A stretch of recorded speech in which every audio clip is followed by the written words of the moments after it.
adik-adik semua, selamat bertemu kembali, selamat berjumpa untuk mengikuti materi kuliah kimia klinik 1 ya. Oke, langsung saja saya izin share screen.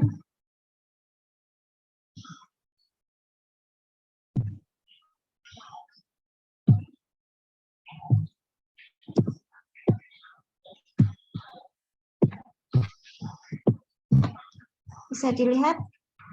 Tampak? Bisa, Bu. Ibu. Bu. Baik, terima kasih. Pada kesempatan kali ini kita akan belajar bersama membahas tentang gangguan fungsi hati. Jadi hati atau yang biasa disebut dengan liver ya, di kedokteran dikatakan liver, merupakan organ terbesar yang dimiliki manusia. Ya, kalau kita lihat letaknya dia ada di bawah diafragma.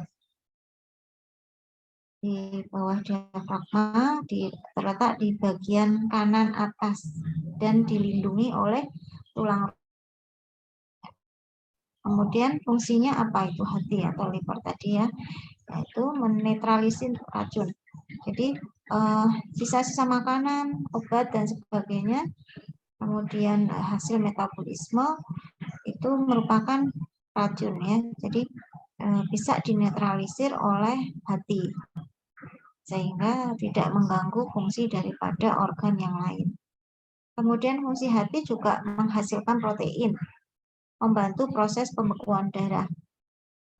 Kita tahu bahwa ada faktor-faktor pembekuan darah yang diproduksi di hati, itu faktor 2, kemudian 7, 8, ya. Dia dibentuk di hati. Kemudian hati juga akan memproduksi empedu untuk proses pencernaan. Gejalanya apa dari gangguan hati tersebut ya? Sebagian besar itu tidak menimbulkan gejala kalau masih dalam tahap awal, masih di awal-awal itu tanpa gejala. Nah, gejala itu muncul biasanya kalau dia sudah memasuki kondisi yang tahap lanjut, atau misalnya hati itu sudah rusak. Gejalanya apa? Itu warna kulit dan mata itu menjadi kuning. Mungkin adik-adik pernah melihat ya orang dengan mata kuning atau badannya kok warnanya kuning gitu ya. Ini salah satu adalah gejala pada gangguan hati. Kemudian kulit terasa gatal, mudah terjadi memar. Memar ini karena tadi ya faktor pembekuan tadi menjadi berkurang atau minimal ya. Kemudian cepat lelah, urinnya berwarna gelap, biasanya seperti teh ya. Kemudian fesesnya berwarna pucat. Pucat ini seperti dempul. Kalau adik-adik pernah melihat dempul ya, itu fesesnya berwarna pucat. Kemudian gejala yang lain adalah ya bengkak, membesar, dan, mungkin stres nyeri. Kemudian pusing, muntah, kemudian nafsu makan hilang. Ini yang paling banyak adalah kaki dan pergelangan kaki itu bengkak. Penyebab umumnya apa? Gangguan hati itu ya. Yang pertama adalah adanya infeksi virus.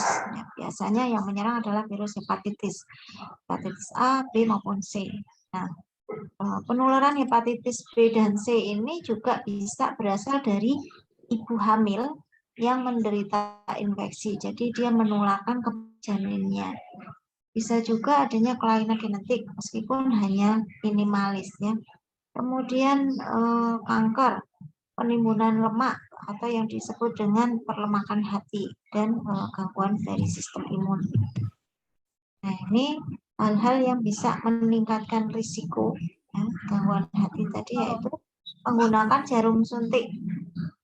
Nah, biasanya ini untuk para pecandu narkoba itu ya, nyuntikkan. Nah, ini satu jarum suntik untuk beberapa orang, jadi secara bergantian juga akan potensial menimbulkan risiko gangguan hati. Mungkin dia punya hepatitis dan sebagainya, ini akan tertular ya.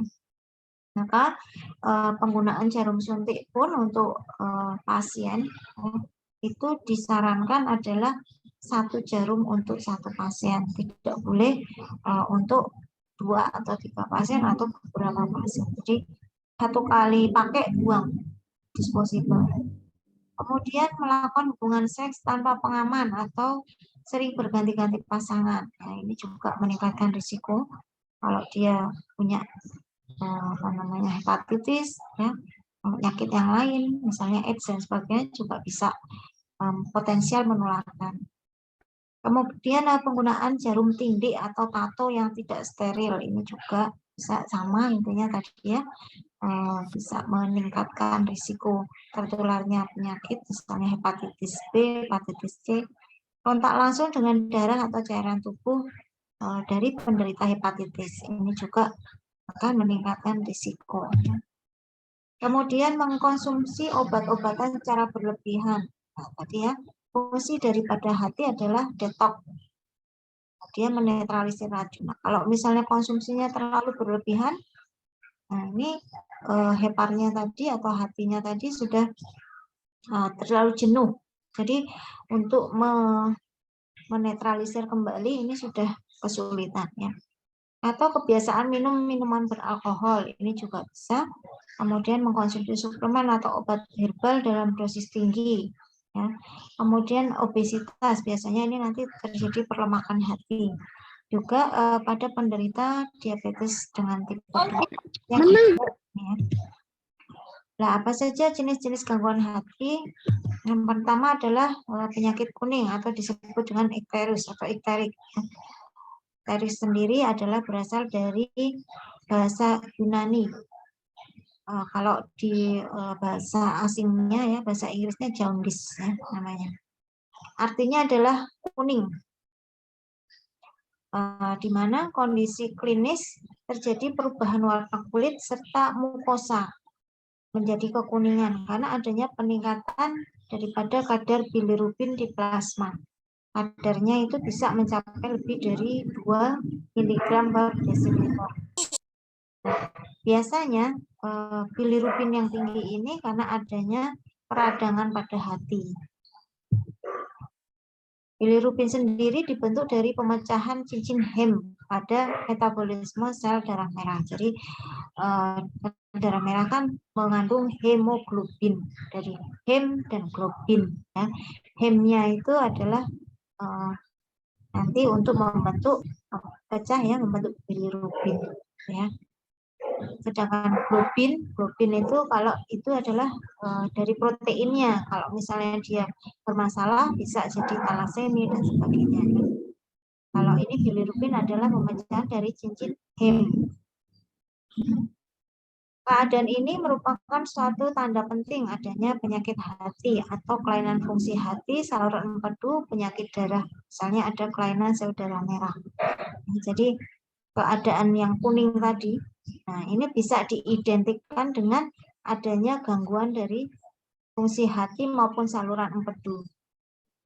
Baik itu di dalam hatinya sendiri atau di luar hati, intinya post obstruksi atau post hepatal yang namanya ya, atau penyakit darah, misalnya dia misalnya gitu, itu juga menyebabkan kadar bilirubin menjadi tinggi sehingga pasiennya akan terlihat kuning. Kemudian kadar bilirubin normal di dalam serum itu adalah 0,3 sampai 1 mg per desiliter. Ini akan dipertahankan oleh keseimbangan produksi bilirubin dan penyerapannya oleh otot hati melalui proses konjugasi dan ekskresi dari. Kalau dia warna kuningnya itu sudah terlihat di sklera ya, atau di mukosa, tidak hanya sklera ya, mungkin mukosa bibir gitu, biasanya kadar bilirubinnya itu sudah di atas normal 2 sampai 2,5 mg. Nah, kalau dia sudah terlihat di kulit, nah ini lebih tinggi lagi nih. Biasanya bisa mencapai lebih dari 5 mg per desiliter. Terjadinya ikterik yang disebabkan oleh peningkatan kadar bilirubin direct atau conjugated bilirubin namanya, dan bisa juga disebabkan oleh kadar bilirubin indirect atau unconjugated bilirubin. Kalau pada kadar bilirubin indirectnya itu lebih tinggi, itu bisa dikategorikan dalam kondisi-kondisi hemolitik. Ya. Misalnya pada bayi-bayi baru lahir, itu kan juga kadang kuning ya. Normalnya adalah sampai dengan 24 jam atau 72 jam itu masih normal. Dengan kondisi bayi-bayi itu berwarna kuning karena memang kadar bilirubin total dan bilirubin direknya dia tinggi. Tetapi pada bilirubin yang direct ini biasanya kelainannya ada di dalam hatinya sendiri atau poshepatal. Nah ini kalau kita lihat ya lokasi dari penyebabnya ikterik tadi dibedakan menjadi 3. Prehepatal yang kasusnya adalah kasus-kasus yang sebelum di hati ya, jadi ada kerusakan daripada sel darah, misalnya sel eritrosit ya, itu di di vaskuler ya, yang dikatakan adalah hemolitik atau hemolisis. Hemo itu darah, lisis adalah pecah ya, jadi eritrositnya pecah.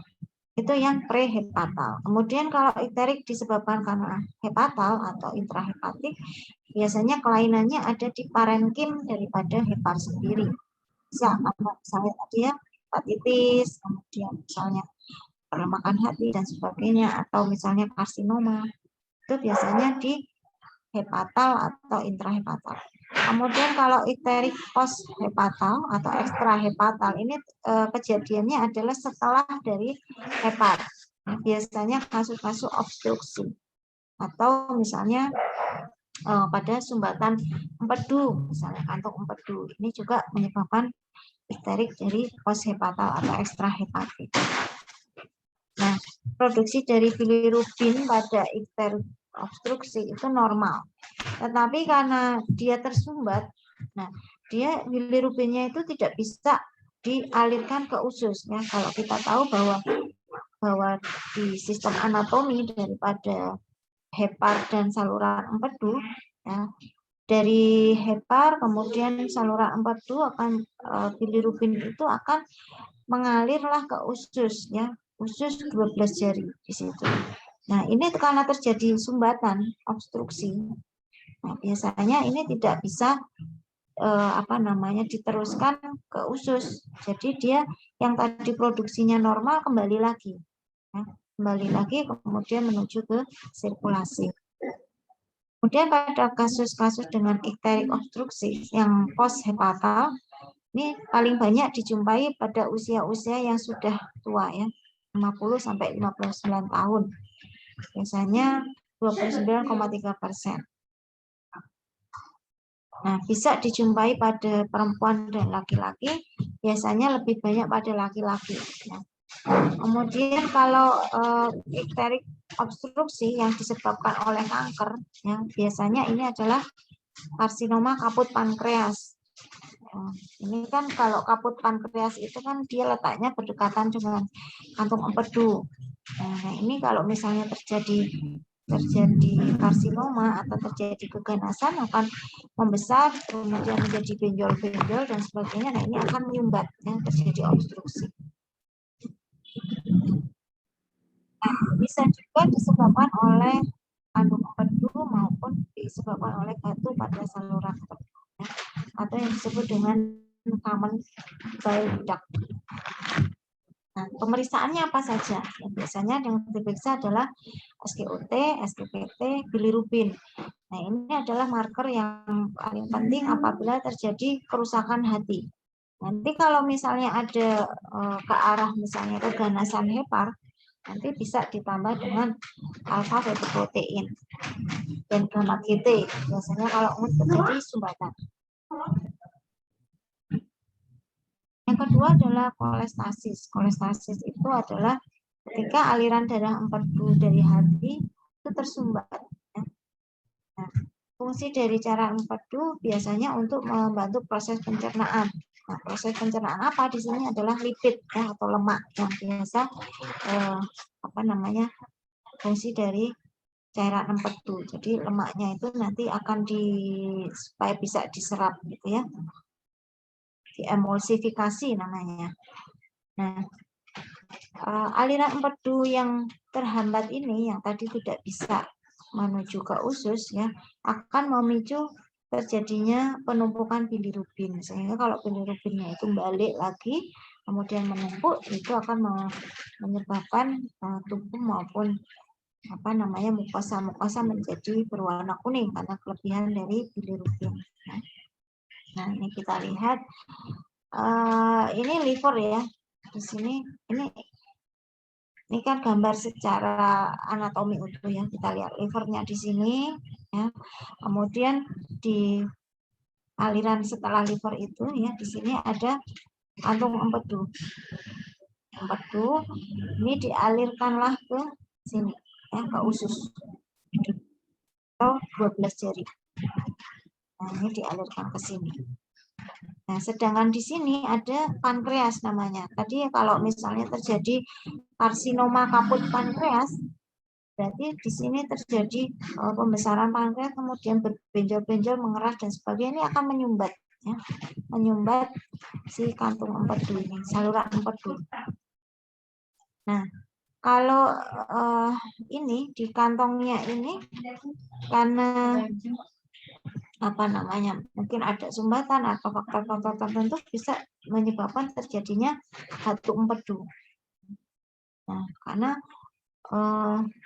cairan empedu itu dia berasal dari hati.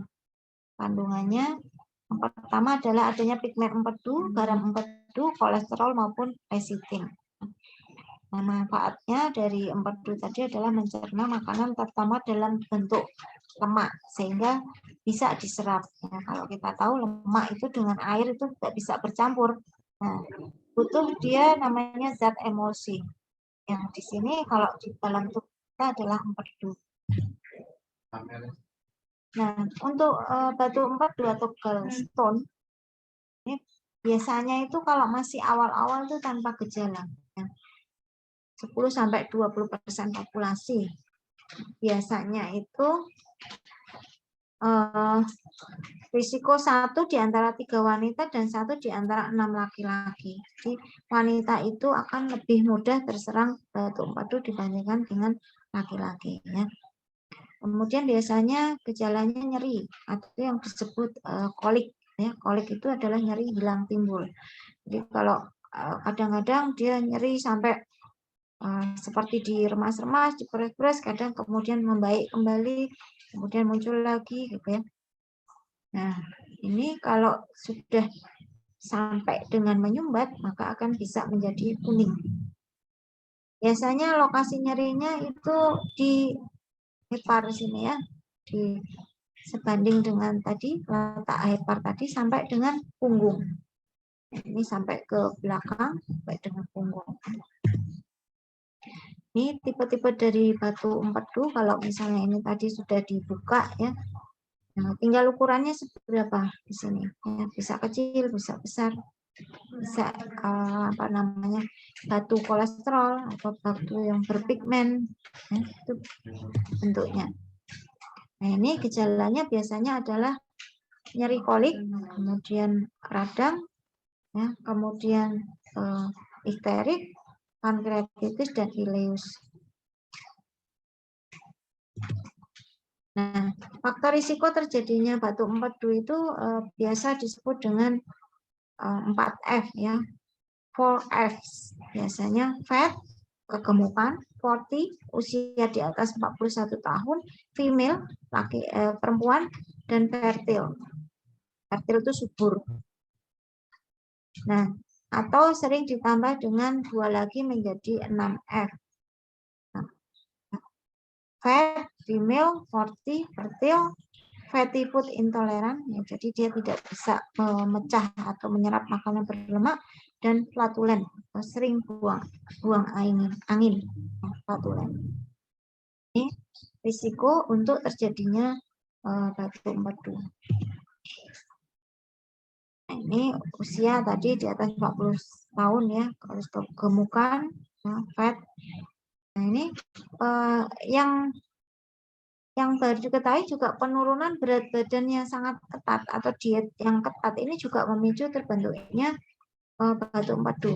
Mungkin karena lemaknya itu terlalu dipecah berlebihan ya, sehingga si hepar juga menjadi kewalahan untuk detoksifikasinya. Kemudian keluarga dengan batu empedu ini faktor risiko juga. Kemudian terjadi orang yang dengan DM, diabetes mellitus, dan penggunaan kontrasepsi dalam bentuk pil. Ini biasanya hormon estrogen ya, sehingga menyebabkan orang tersebut fertil, ya, subur dan gemuk. Ya. Yang ketiga adalah sirosis. Sirosis ini merupakan kondisi terbentuknya luka atau jaringan parut di hati yang bersifat kronis. Ya. Kalau kita lihat ini hati yang normal tuh halus, ya, halus, bagus gitu. Mungkin kalau biasa masak daging ayam gitu ya, lihat hatinya, atau sapi misalnya hatinya kan bagus gitu ya. Kalau udah sirosis ini nih sudah mengeras, berbenjol-benjolnya, jadi sudah permukaannya sudah tidak rata. Nah, pada kondisi sirosis ini dapat menyebabkan kerusakan hati sehingga bisa menyebabkan kegagalan hati. Kalau sudah seperti ini nanti sudah fungsinya sudah tidak ada lagi, ya, karena struktur parenkimnya sudah rusak. Nah, ini biasanya yang paling sering adalah orang dengan minum minuman beralkohol. Itu paling sering untuk terjadinya sirosis. Juga infeksi hepatitis, bisa B maupun C. Yang paling umum adalah hepatitis C, yang paling ganas ya, untuk menyebabkan sirosis, kemudian terjadi karsinoma hepatoselit. Nah, ini sirosis sendiri merupakan penyakit hati yang menaun. Biasanya tikus atau pembaur karena terjadi pembentukan jaringan ikat atau benjolan-benjolan. Jadi heparnya itu diselubungi oleh jaringan ikat. Awalnya itu biasanya peradangan, kemudian sel-sel jaringan hatinya itu mati dalam jumlah yang luas, ya. Kemudian setelah selnya mati diganti oleh jaringan ikat, ya, fibrin, ya, secara difus. Nah, kemudian terjadilah benjolan-benjolan. Nah, sirosis terjadi bisa karena pasca hepatitis, baik akut maupun kronis, atau pasca nekrosis, biasanya setelah jejak-jejak toksik. Ya. Kemudian terjadi penyumbatan pada kelenjar empedu. Jadi kalau misalnya dia sudah terjadi sirosis, yang tadi hatinya itu masih besar gitu ya, kemudian hatinya itu menyusut, sudah mengerah, menyusut, sehingga parenkimnya sudah rusak, ini penuh dengan fibrin, dan akhirnya nanti mudah untuk menyumbat, ya, mengeras, ya, jadi penyumbatan pada kelenjar empedu atau kantong empedu, ya. Nah, biasanya puncaknya adalah di usia 40-49, meskipun bisa pada usia sebelumnya. Kalau pada usia-usia muda itu jarang ditemukan. Nah, yang paling umum tadi disebabkan oleh sirosis tadi ya, adanya hepatitis B, hepatitis C, konsumsi alkohol yang berlebihan, kemudian penyakit metabolik, gangguan imun, toksik, obat. Nah, obat ini termasuk obat-obat herbal, ya, di mana dosisnya itu tidak terkendali atau overdosis. Jadi misalnya orang sakit sudah dikasih obat secara medis, kemudian masih tambah herbal, tambah yang lain dan sebagainya, ini juga memicu kerusakan hati atau hepar. Kemudian terjadi gangguan gizi, juga infeksi yang tidak diketahui oleh sebabnya apa. Ya. Biasanya diagnosisnya dari gambaran klinis, laboratorium, dan penunjang USG juga bisa. Nah, ini gambaran klinisnya. Kalau sudah terjadi kegagalan hati, ini gejala klinisnya adalah ekterik atau kuning gitu ya.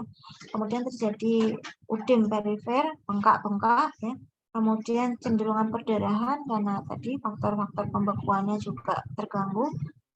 Jadi eritem palmaris, kemerahan pada tangan, border navy itu venanya membesar yang di di perut itu kemudian membentuk gambaran vena-vena ya.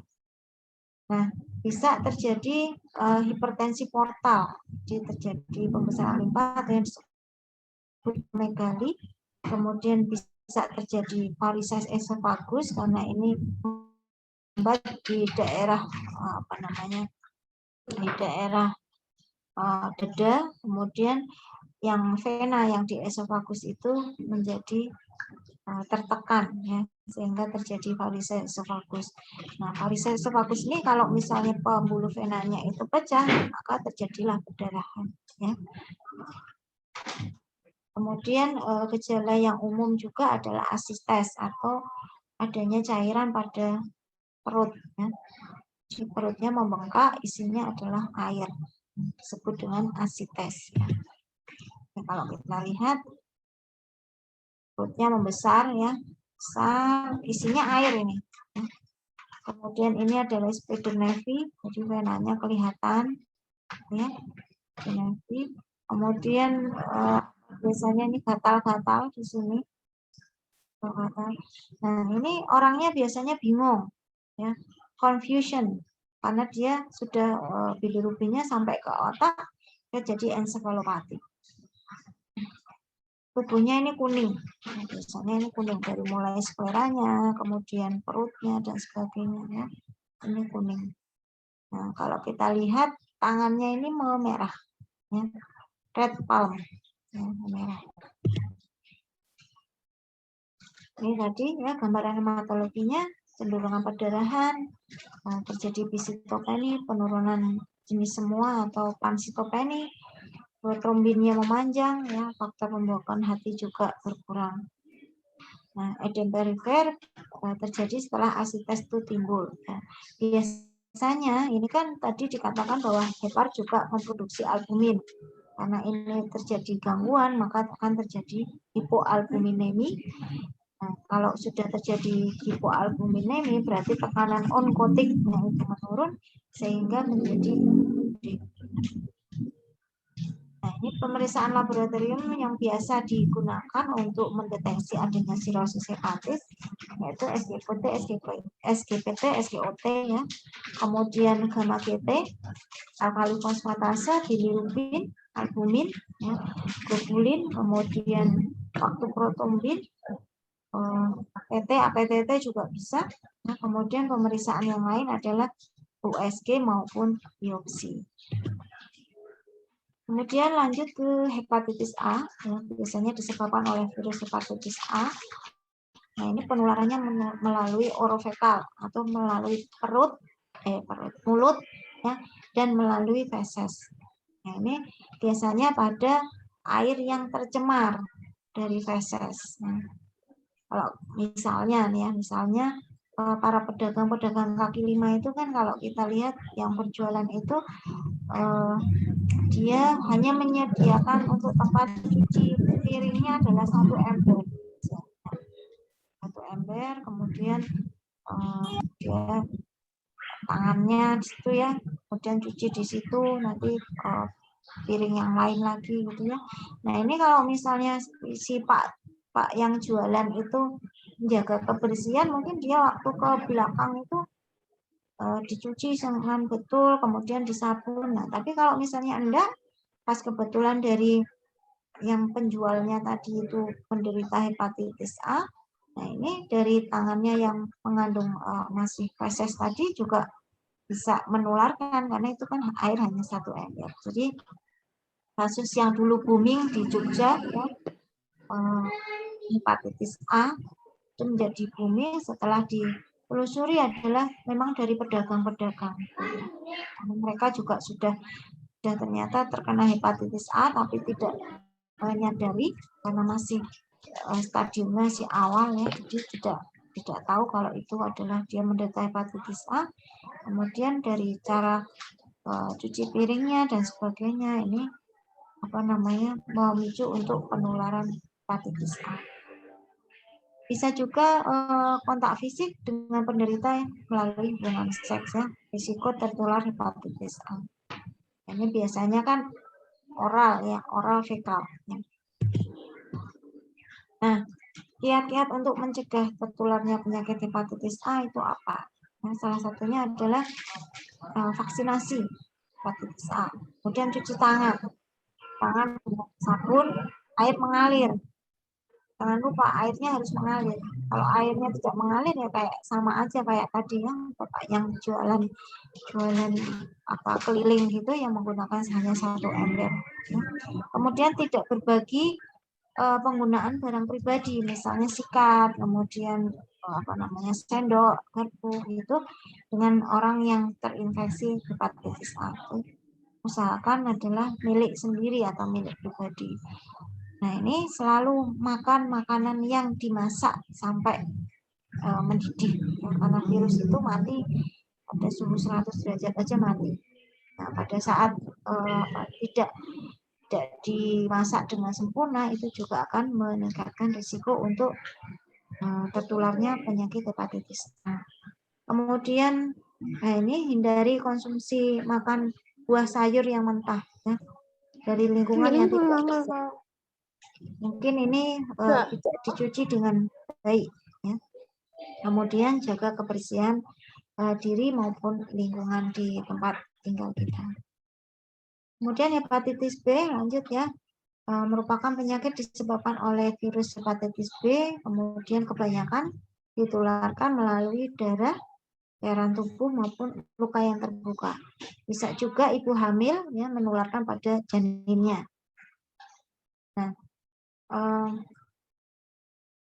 ini ya, hati yang terinfeksi hepatitis B, kalau misalnya dia tidak segera ditangani, akan menyebabkan yang tadi sirosis ya, kegagalan hati, dan bisa menjadi kanker hepatoseluler.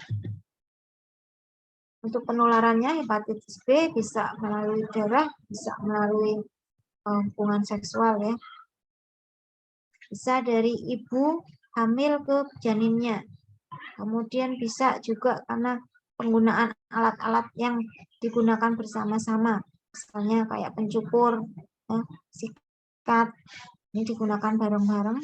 Kemudian bisa karena alat-alat misalnya tato, ya. Kemudian untuk cukur itu ya. Nah, atau yang lain, misalnya jarum suntik, ya, 1 jarum dipakai untuk beberapa orang, itu juga bisa. Atau dari peralatan yang tidak steril, ya. Bisa juga dari transfusi, ya, transfusi darah dan sebagainya. Itu juga bisa memicu penularan hepatitis B. Kalau kita lihat dari replikasi virusnya, dari satu virus masuk, ya, hepatitis B partikel ini masuk ke dalam sel. Kemudian di dalam sel dia menuju ke nukleus, kemudian terjadi replikasi. Setelah dia berbentuk banyak, kemudian dilepaskan. Jadi satu virus ini bisa dilepaskan dalam bentuk jutaan. Dalam bentuk jutaan. Bisa dibayangkan kalau dengan 1 tusukan jarum saja itu hanya 0,3 mikron. Nah, itu bisa menyebabkan hepatitis baik akut maupun nanti bisa berlanjut menjadi kronis karena apa? Replikasi daripada virus itu sangat tinggi. Kalau kita lihat exposure-nya di hepatitis B itu dari mulai gejala ya, sampai dengan 4 minggu. 4 minggu itu belum, kalau kita lihat kuningnya itu belum, kuningnya itu baru minggu ke-8. Berarti ya. Kemudian pada minggu ke-4 ini mulai terbentuk bisa dideteksi HBsAg. HBsAg mulai terdeteksi, kemudian setelah HBsAg nantilah akan muncul antinya yang disebut dengan anti HBS. Nah, anti HBS ini muncul setelah 24 minggu. Jadi setelah 2 tahun baru muncul antinya. Ya. Nah, kemudian kalau yang IgM dan IgG anti HBC ini sudah mulai terbentuk di awal. Nah, biasanya di minggu ke-6 ini sudah mulai muncul. Kita lihat di sini HBE antigen ini dia fase awal, minggu ke-4 sampai minggu ke-16 ini sudah muncul. Nah, biasanya kalau ini diperiksa adalah SGOT, SGPT-nya ini menjadi tinggi. Sangat. Nah, ini kalau kita lihat dari pasien-pasien dengan hepatitis B ya, bahwa ini struktur dari virusnya, DNA polimerase ini berada di dalam. Ya.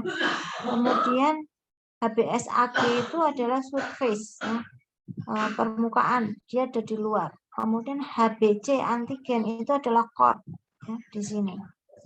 Nah, sedangkan di antara ini adalah ada HBE yang namanya envelope, ya, atau apa namanya amplopnya, gitu ya. Nah, kalau kita lihat suspek hepatitis itu kalau HBsAg-nya negatif, anti HBs negatif, anti HBC-nya juga negatif. Nah, kalau misalnya orang-orang dengan vaksinasi, kita lihat HBsAg-nya itu negatif, tapi antinya lah yang positif. Nah, kita akan melihat kadarnya sampai berapa. Jadi biasanya kalau kadarnya itu di atas 1000, maka tidak usah divaksin. Tidak usah divaksin, kan dia sudah punya kekebalan. Tapi kalau misalnya dia kondisinya sudah vaksin kan terus membentuk antibodi. Kalau dia sudah menurun, ya harus dilakukan vaksinasi ulang. Ya. Ini kalau post infeksi kita lihat HBsAg-nya negatif, tetapi antinya positif dan anti HBC-nya juga positif. Itu infeksinya sudah lampau. Kalau infeksinya baru yang akut itu HBsAg-nya ini positif, tetapi belum terbentuk anti, dan IgM anti HBC-nya itu positif. Itu infeksi akut. Bedanya dengan kronis, kalau kronis adalah yang positif adalah anti HBC yang IgG, ya. HBsAg tetap positif dan antinya ini negatif bisa positif. Nah, ini sama dengan yang tadi. Kemudian hepatitis C disebabkan oleh virus hepatitis C yang dapat menyebabkan organ hati mengalami pembengkakan. Ya. Kemudian bisa berlanjut menjadi sirosis, gagal hati, dan kanker hati. Ini penyebabnya hampir sama, ya, hampir sama. Penggunaan instrumen-instrumen yang tidak steril, misalnya pada tato, gitu ya. Kemudian tusuk gigi, misalnya seperti itu juga bisa. Ya, jarum suntik, kemudian ini kontak seksual, ibu yang melahirkan, ibu yang hamil ya menularkan pada janinnya, kemudian komplikasi dari infeksi atau bakterial, kemudian operasi transfusi. Nah, transfusi ini juga akan berbahaya kalau dia darah donornya mengandung hepatitis C. Nah, ini gejalanya apa? Demam, ya, biasanya demam di atas 38 derajat Celcius. Kemudian kelelahan, berat badannya turun, kemudian nyeri perut, ya. Kemudian badannya kuning, mukosa maupun kulitnya itu. Ini sama replikasi virusnya, lihat dari satu virus ya, RNA. Ini kemudian replikasinya bisa berjuta-juta, ya. Faktor risikonya hepatitis C, usia tua, ya, kemudian penggunaan obat yang ilegal, biasanya jarum suntik tadi, ya. Kemudian tertular dari petugas kesehatan yang memang dia terinfeksi juga, Kemudian bisa karena adanya itu penggunaan alat-alat tato ya, biasanya kan satu untuk berbagai macam orang ya, berbanyak-banyak orang. Kemudian ibu hamil yang menularkan atau mentransmisikan ke anaknya biasanya ini melalui waktu dia melahirkan ya, sehingga pada saat melahirkan kan pembuluh darahnya terbuka kan adanya perdarahan, biasanya tertular melalui itu. Kemudian peralatan misalnya razor ya, sikat gigi, clipper ini juga akan memicu. Jadi ini penting bagi adik-adik yang khususnya yang laki-laki ini ya. Kalau misalnya ke barbershop, usahakan itu membawa sendiri ya, yang clipper maupun razornya. Biasanya razornya itu kan satu untuk semua. Nah ini usahakan membawa sendiri ya, daripada nanti harus ketularan. Nah ini untuk interpretasinya pemeriksaan hepatitis C ya, ada anti HCV, kemudian ada HCV yang RNA. Kalau antinya itu negatif, kemudian virusnya juga negatif, berarti tidak ada infeksi. Kalau yang dikatakan infeksi positif, berarti antinya itu positif dan virusnya juga positif. Kalau misalnya antinya positif tapi virusnya itu negatif, nah ini mungkin lagi ada perbaikan. Ya. Ada perbaikan. Pernah terinfeksi tetapi sedang masa perbaikan. Ya. Kadar virusnya kadar HCV-nya itu sudah sangat minimalis sehingga tidak bisa dideteksi oleh PCR. Atau bisa pada negatif palsu juga bisa. Kalau misalnya antinya itu negatif tetapi virusnya masih ada, biasanya itu pada infeksi tetapi yang mengenai orang-orang dengan imunokompromis, jadi dengan daya tahan tubuh yang kurang bagus. Misalnya pada berita HIV ya, atau yang lain di mana dia kekebalan tubuhnya itu tidak baik. Nah, maka ini virusnya positif tapi antinya negatif. Atau masa awal-awal terdeteksi belum terbentuk anti dari hepatitis C. Ini kalau kita lihat ya, pada hepatitis akut kadar ALT-nya itu sangat tinggi. Ya. Kemudian kronis itu sudah mulai menurun, naik pun tidak seberapa, ya masih dalam kondisi masih tinggi, tapi tidak setinggi yang akut. Kalau akut tuh kadarnya bisa sampai ribuan. Ya. Kalau ini mungkin sampai ratusan saja. Kemudian kalau terjadi sirosis, malah dia itu menjadi turun, ya, karena dia enzimatiknya, enzimnya tidak terproduksi malah menjadi turun. Kalau kita lihat dari virus RNA-nya sendiri selalu ada di sini ya, masih ada sampai dengan 25 tahun juga masih ada. Sedangkan anti HCV-nya, ya, antibodinya, dia terbentuk itu kalau sudah terinfeksi 3 bulan. Ya, mulai terbentuk anti HCV. Ya. Kemudian perlemakan hati atau yang namanya fatty liver ini ditandai karena terlalu banyak lemak yang tersimpan di hati, sehingga hati tersendiri akan mengalami peradangan ya, jaringan parut. Kalau kita lihat ini hati yang normal difus ya, bagus. Tapi pada saat perlemakan hati ini isinya adalah lemak di sini. Nah, pada kondisi kronis berisiko mengalami sirosis sehingga akan memicu terjadinya kegagalan hati atau bisa dikatakan sirosis tadi ya. Nah, biasanya dipicu oleh minum-minuman beralkohol, ya, minuman keras atau sebab lain yang disebut dengan non-alcoholic fatty liver disease. Misalnya kegemukan, ya, obesitas maupun diabetes. Ya, kalau kita lihat hatinya itu penuh dengan lemak-lemak.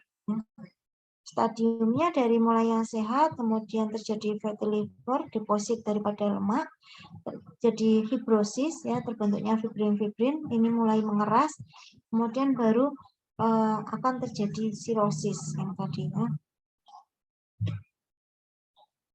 Biasanya penyebabnya genetik, ya, kemudian kegemukan, efek samping daripada obat. Nah, ini yang perlu diketahui bahwa obat juga ada yang efek sampingnya menyebabkan fatty liver. Kemudian penurunan berat badan yang terlalu cepat, ya. Kemudian kadar lemak yang sangat tinggi, dan pada penderita dengan diabetes juga akan memicu terjadinya fatty liver. Nah, ini untuk menjaganya seperti apa? Kurangi lemak, ya. Kemudian diet yang balance, ya. Kurangi konsumsi karbohidrat, ya. Selalu rutin lihat perkembangan berat badan, jangan terlalu kegemukan, tidak merokok, olahraga teratur, kurangi alkohol atau hindari. Kemudian kalau kita menerima obat, lihat efek sampingnya. Kemudian lanjut adalah kanker hati. Nah, kanker hati ketika sel hati mengalami mutasi sehingga tumbuhnya sudah tidak terkontrol. Yang tadinya halus sudah semakin membesar, benjol-benjol dan sebagainya. Biasanya ini disebabkan oleh infeksi kronis dari hepatitis B maupun C. Yang tersering adalah hepatitis C, ya, yang paling cepat dan paling sering untuk menyebabkan kanker hati. Di samping itu juga bisa disebabkan oleh infeksi bakteri, bisa racun, ya, juga kelainan genetik. Nah, kalau kita lihat yang tadinya dari penyakit hepatitis kronis, ya, ini sudah terbentuk fibrin, kemudian terjadi sirosis, ya, yang sudah mengeras, berbenjol-benjol. Kalau ini sudah terjadi keganasan atau hepatocellular carcinoma, semakin tak terkendali lagi. Kalau ini kalau nanti dibuka, dia pertumbuhannya sudah tidak terkendali lagi. Ini sudah rusak semua, jadi parenkimnya sudah tidak berfungsi. Ya, kalau kita lihat tadi stadiumnya seperti ini, ya, sampai dengan hepatocellular carcinoma. Nah, dari liver yang normal, ya, kemudian karena pengaruh alkohol, hepatitis B, hepatitis C, kemudian mungkin terjadi yang lain, terjadi hepatitis yang kronis, terjadi inflamasi, ya, pertumbuhan virus yang sangat tak terkendali, kemudian terjadinya ROS, ya, reaktif oksigen spesies, ya, aktivasi dari onkogen, kemudian faktor-faktor kimia, ya, termasuk dengan replikasi daripada virus tadi akan berlanjut menjadi sirosis, kemudian terjadi hepatocellular carcinoma. Biasanya kalau udah seperti ini udah jarang orang yang bisa hidup atau diselamatkan, ya. Biasanya hanya berlangsung beberapa bulan sudah meninggal, ya, karena fungsi-fungsi hati sudah tidak ada lagi. Terima kasih, mungkin itu yang bisa saya sampaikan. Silahkan kalau ada pertanyaan, ya buka.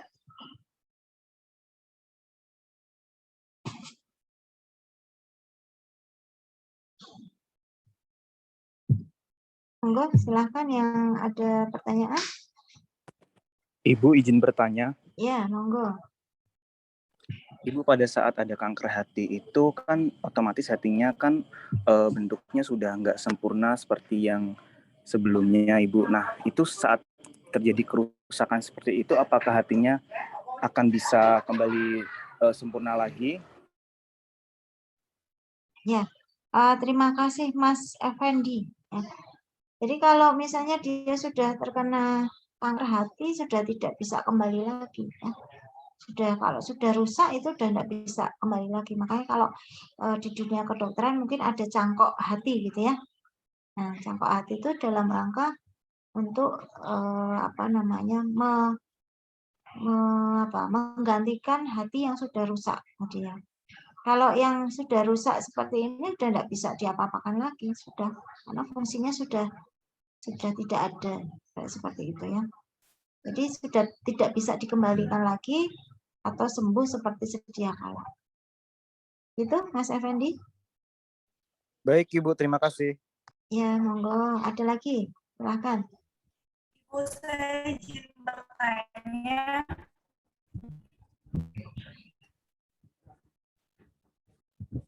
Bu, Oke. Ini siapa ya? Mbak Susi? Ini suara. ya Ibu. Silakan Mbak. Tadi kan dijelaskan icterus obstruktif poshepatik dapat dijumpai pada perempuan dan laki-laki, di mana pada laki-laki ditemukan sebanyak 65,9%. Kenapa banyak daripada di perempuan? Terima kasih, Bu. Itu yang mana ya? Ibu, suara saya putus-putus ya, Ibu? Iya. Apa mau saya ulang lagi, Bu, pertanyaannya? Gimana, Mbak? Tadi kan dijelaskan mengenai icterus obstruktif poshepatik dapat dijumpai pada perempuan dan laki-laki, di mana pada laki-laki ditemukan sebanyak 65,9%. Nah, kenapa di laki-laki itu lebih banyak, Bu, daripada di perempuan? Terima kasih, Bu. Yang ikteriknya ya. Nah, ikterik poshepatal itu kan biasanya dia terjadi setelah dari hepar. Jadi setelah hepar itu berarti ada kantung empedu ya, kantung empedu. Sebenarnya malah kalau tadi dikatakan batu empedu itu kan lebih banyak di perempuan ya, yang 4F tadi. 4F. Tetapi kalau pada yang sebenarnya proporsinya itu hampir-hampir mirip ya.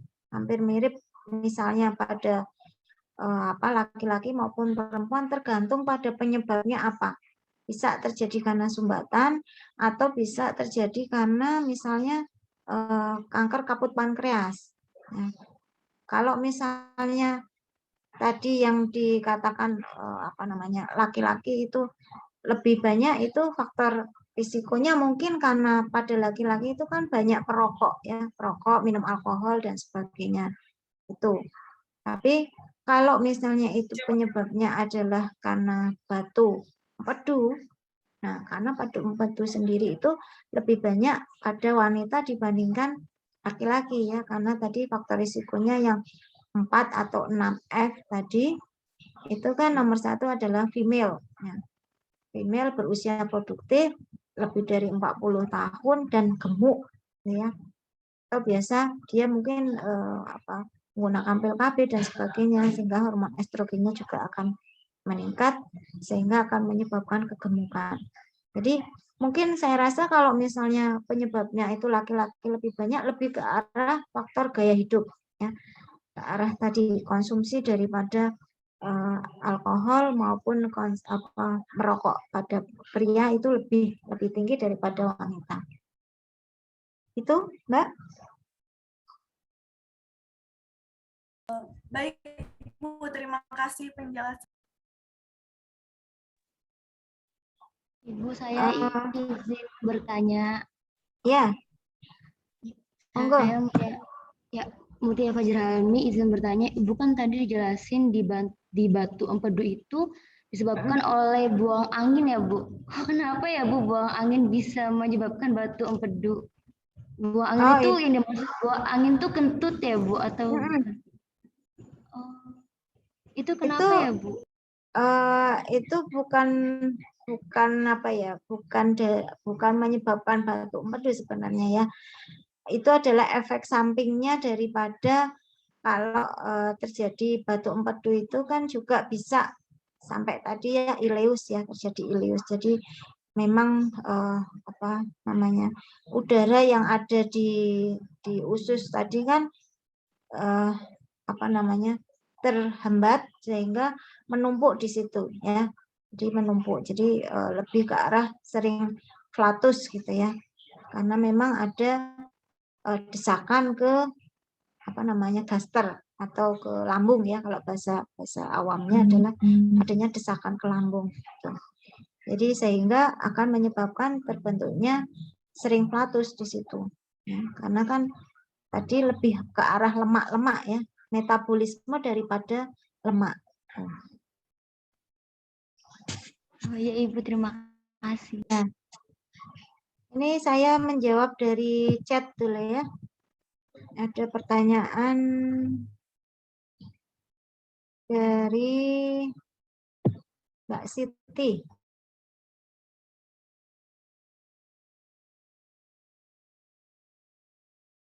Lewat chat, kenapa pada batu empedu wanita lebih besar risikonya dibandingkan dengan pria gitu ya? Karena pada batu empedu ini kan tadi yang dari 4 faktor risikonya 4F tadi ya. Female ya, biasanya wanita itu kan cenderung untuk menjadi lebih gemuk. Ya. Dan wanita gemuk itu biasanya sudah melewati usia 40 tahun dan dia masa produktif ya, karena ini metabolisme dari lemaknya sendiri yang nanti akan memicu terbentuknya batu empedu. Tadi kan dikatakan fungsi dari empedu adalah emulsifikasi daripada lemak ya. Jadi kalau pada wanita-wanita gemuk ya dia akan berisiko untuk terjadinya empedu karena tadi fungsi dari hepar sendiri adalah sebagai detoksifikasi. Detok. Kalau dia terlalu berlebihan ya, maka juga akan meningkatkan risiko. Gitu ya. Di pembentukan garam-garam empedunya itu menjadi lebih banyak. Nah, sedangkan kalau misalnya kita umpamakan lumpur ya, lumpur di parit gitu ya. Nah, pada saat kondisi banjir kan lumpur-lumpur itu kan ikut aliran banjir gitu. Pada saat airnya itu sudah surut ya, dia kan mengendap tuh. Nah, kita umpamakan yang mengendap itu adalah lumpur empedu. Nah, semakin dia kering ya, akan membentuk batu-batu ataupun kristal di situ. Nah, jadi kalau misalnya memang lemaknya itu kebanyakan kemudian si hati juga untuk menetralisir itu terlalu berlebihan, otomatis ditempatkanlah di kantung ya, dalam kantung empedu itu sebelum dibuang ke usus atau di duodenum ya. Jadi hubungannya dengan lemak ya, Mbak Nail. Kemudian ini ada Mbak Serlita Deva. Sepertinya yang telah dijelaskan tadi bahwa mengkonsumsi obat berlebihan dapat menyebabkan penyakit hati. Lalu apakah apabila ketika orang sakit sedikit kemudian langsung mengkonsumsi obat antibiotik, apakah dapat menyebabkan penyakit hati? Ya, jawabannya kalau misalnya penggunaan obat overdosis, ya sedikit-sedikit minum obat dan sebagainya itu bisa, ya, bisa. Apalagi kalau misalnya sudah di usia yang lanjut ya. Kita ketahui bahwa pada orang yang tua dengan usia yang lanjut itu sistem daripada organ-organ itu sudah menurun semua. Jadi kalau makin ditambah dengan konsumsi obat yang berlebihan, apalagi yang semakin dicampur-campur gitu, akan memperberat daripada fungsi daripada liver.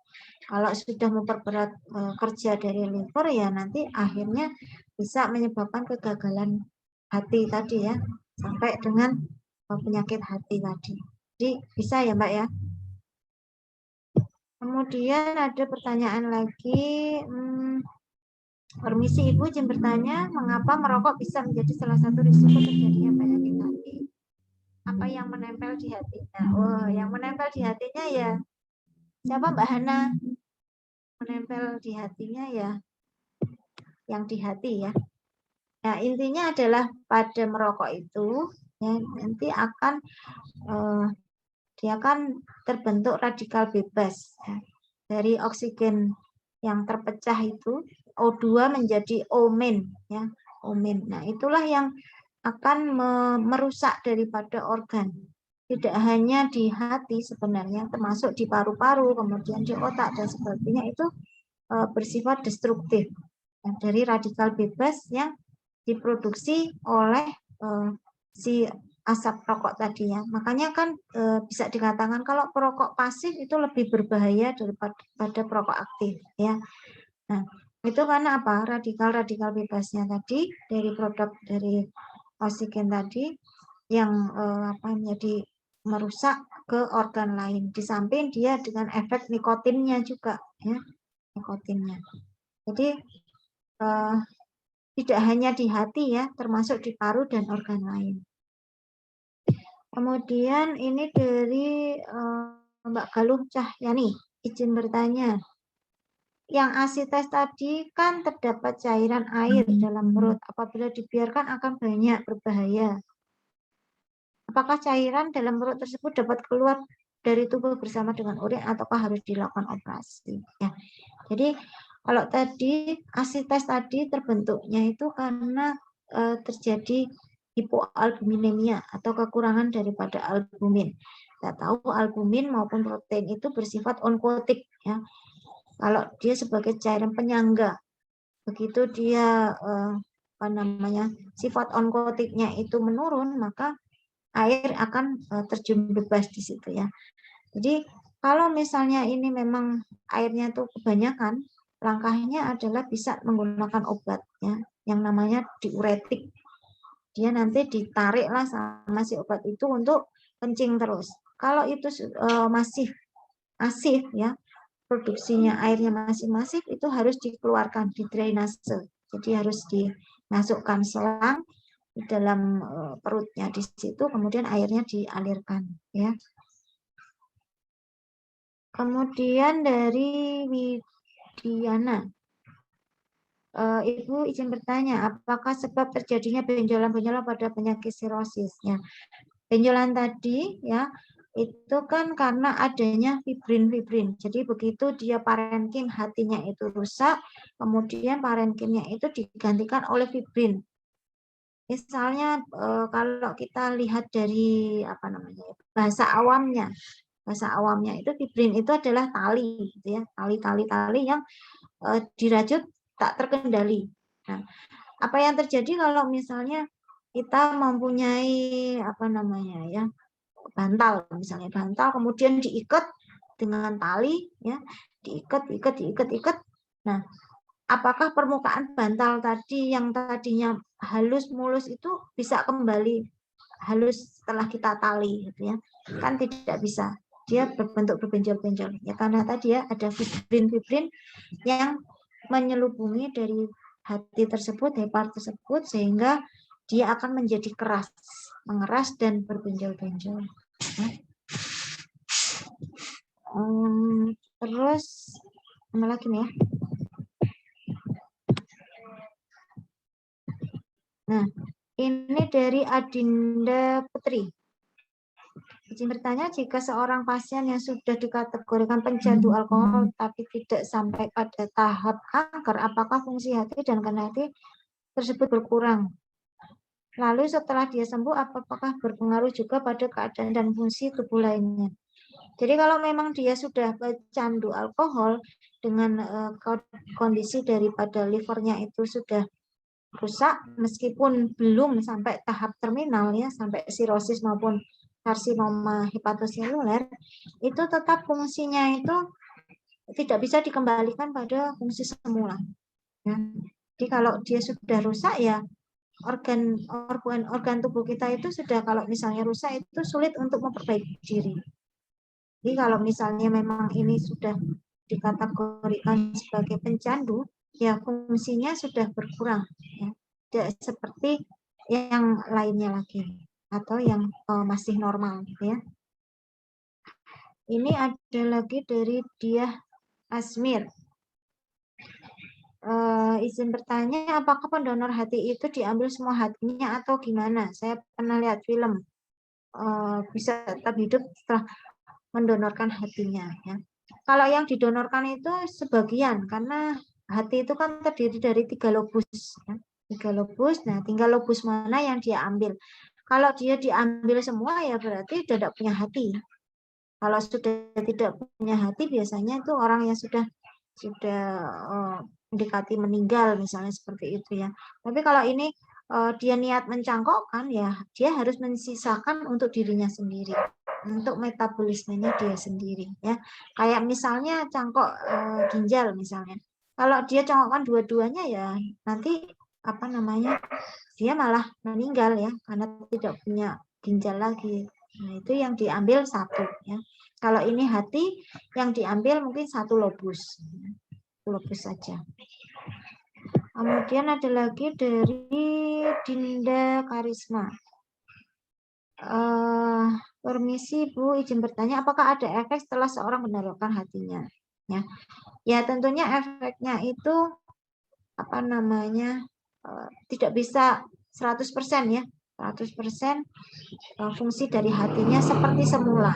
Jadi, ya misalnya kalau dia sudah mendonorkan hatinya, ya harus bisa mengontrol dirinya sendiri, ya, misalnya dari konsumsi makanan, konsumsi obat-obatan, dan konsumsi yang lain, itu harus bisa membatasi diri, karena organ detoksifikasinya itu sudah diambil sebagian.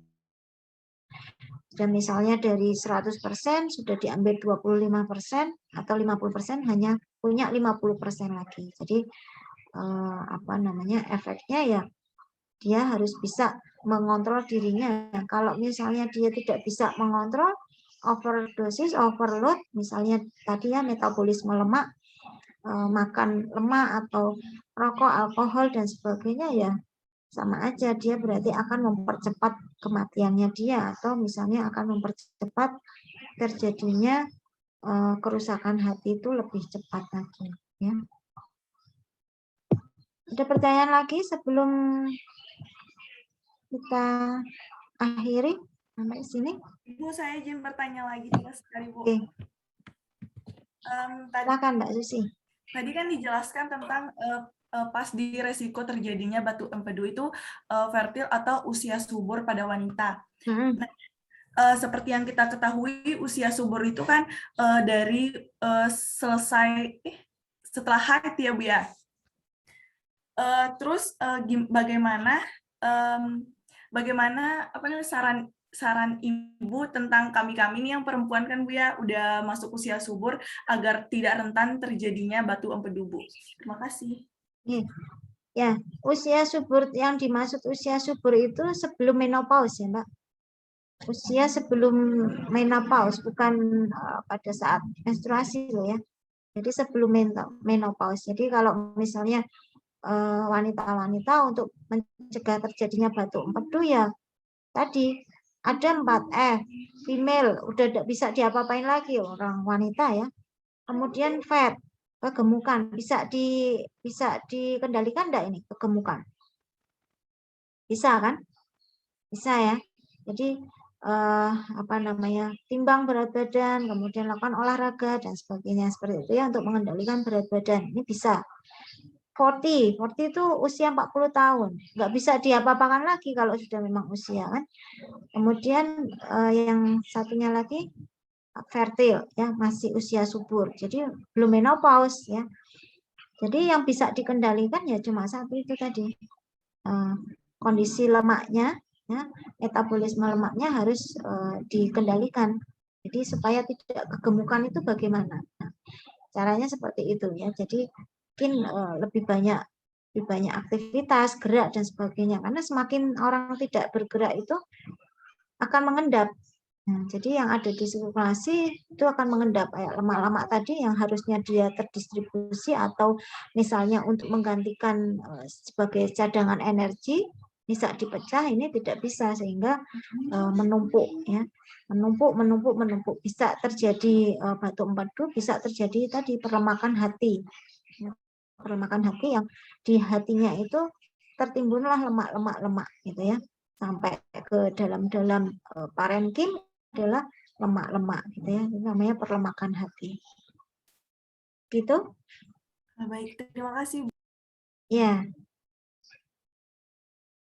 Oke, karena waktunya sudah lebih, ya, kita tutup pertemuan kita kali ini. Semoga pertemuan kita kali ini mendatangkan berkah manfaat untuk kita semua.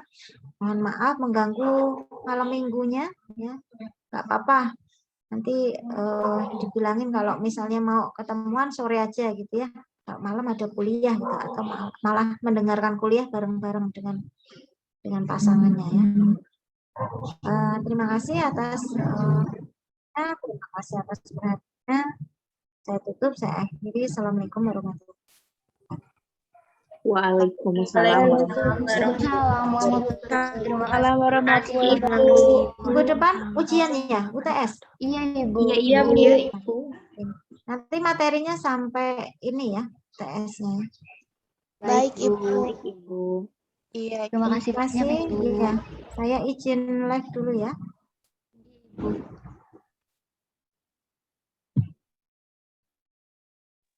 Baik, Ibu. Akbar mana? Itu parasit gimana jadi enggak?